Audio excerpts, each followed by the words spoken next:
गीता जी अध्याय नंबर 18 के श्लोक नंबर 62 में कहा कि अर्जुन तू सर्वभाव से उस परमेश्वर की शरण में जा, उसकी कृपा से ही तू परम शांति को और सनातन परम धाम को प्राप्त होगा।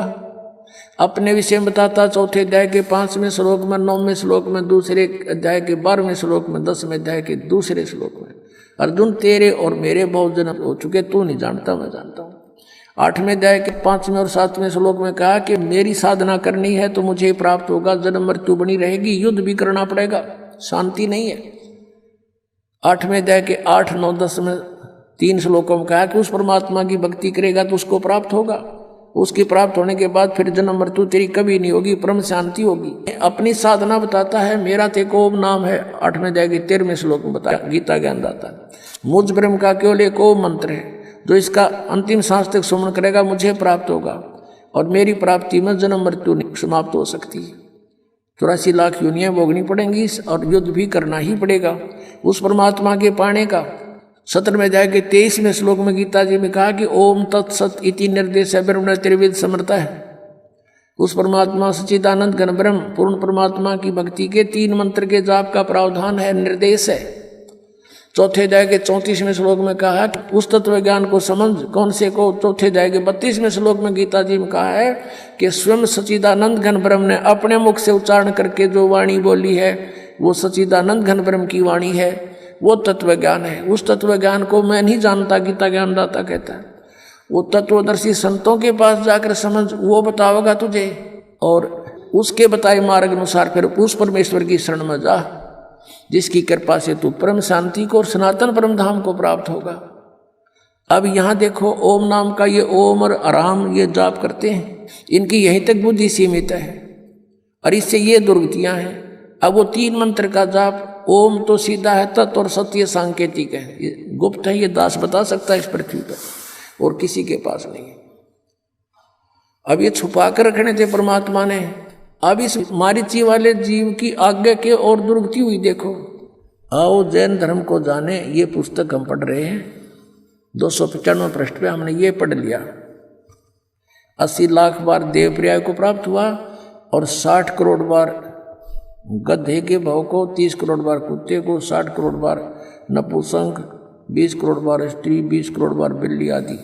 अब आगे क्या गया, कहते हैं उपरोक्त शरीरों को भोग कर प्राप्त करने के बाद श्री महावीर भगवान ने किस पर्याय को प्राप्त किया? राजगृह नगर में शथावर नामक ब्राह्मण हुआ, उससे फिर महेंद्र स्वर्ग में गया, फिर ऐसे जन्म हुआ, और फिर महाशुक्र स्वर्ग में गया, फिर तिस्पुट नामक नारायण हुआ, और फिर 7वें नरक में गया। ये बताना रह रहा था नरक। 7वें नरक में गया यो महावीर जैन यानी मारीची, और 7वें नरक से फिर कहाँ गए? 296 पृष्ठ पर पढ़िए। सिंहगिरी पर्वत पर सिंह हुआ, पुनः प्रथम नरक में गया, फिर नरक में गया, शेर बना, फिर वहाँ से हिमवान पर्वत शिखर पर फिर सिंह हुआ स्वर्ग से आकर के। प्रथम नरक से निकल कर कहाँ गया कि हिमवान पर्वत पर शिखर पर फिर सिंह हुआ, और फिर वहाँ से कहाँ गया? स्वर्ग में गया, एक मुनि से उपदेश लिया।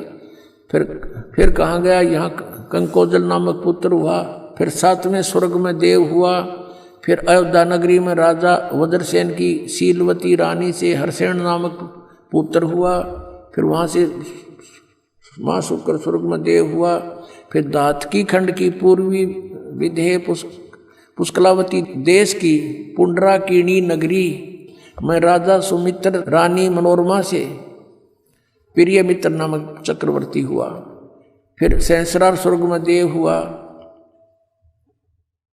और फिर कहाँ गया? सहस्रार स्वर्ग से महावीर भगवान का जीव किस प्रयाग में गया?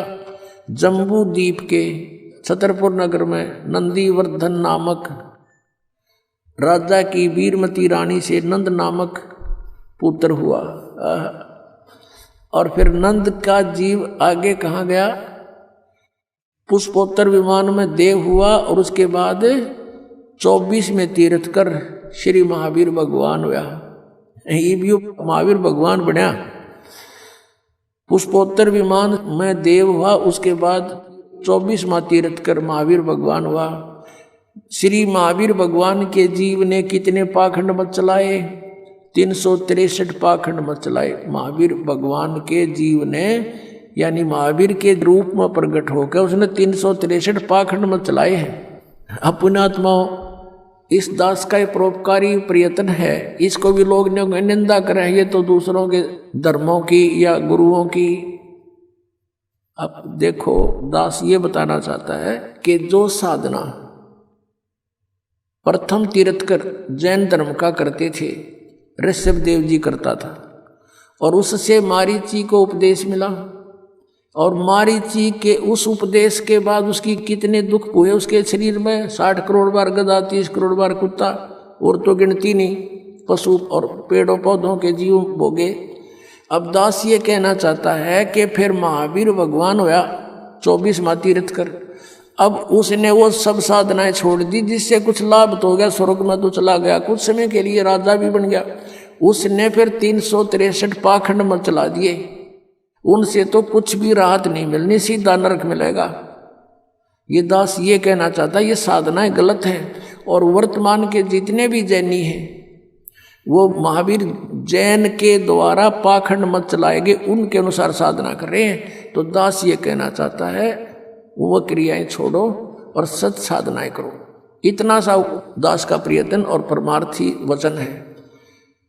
अब इसको परमात्मा कहते, समझा है तो सिर धर पाऊं और भौर नहीं रहे सदा। अब जैसे अब प्रसंग चल रहा था कि फिर पीछे तू पशुआ कीजिए गद्दा बैल बनाई, ये 56 भोग का मन बोरे कुरुड़ी चढ़ने जाई। ओए होए, कि आज तू नहीं मान रहे हो, फिर मनुष्य जीवन छूटने के बाद यह दुर्गति डेफिनेट है आपकी। इन साधनाओं से ना साधना करते उनकी भी, उनको स्वर्ग नहीं मिलेगा, गधे कुत्ते नौका नो बनेगा। इनको थोड़ा दिन स्वर्ग मिल गया, फिर गधा बन गया। बताओ स्वर्ग ने के चाटे हुआ, फिर वीरान माटी, फिर दुर्गति।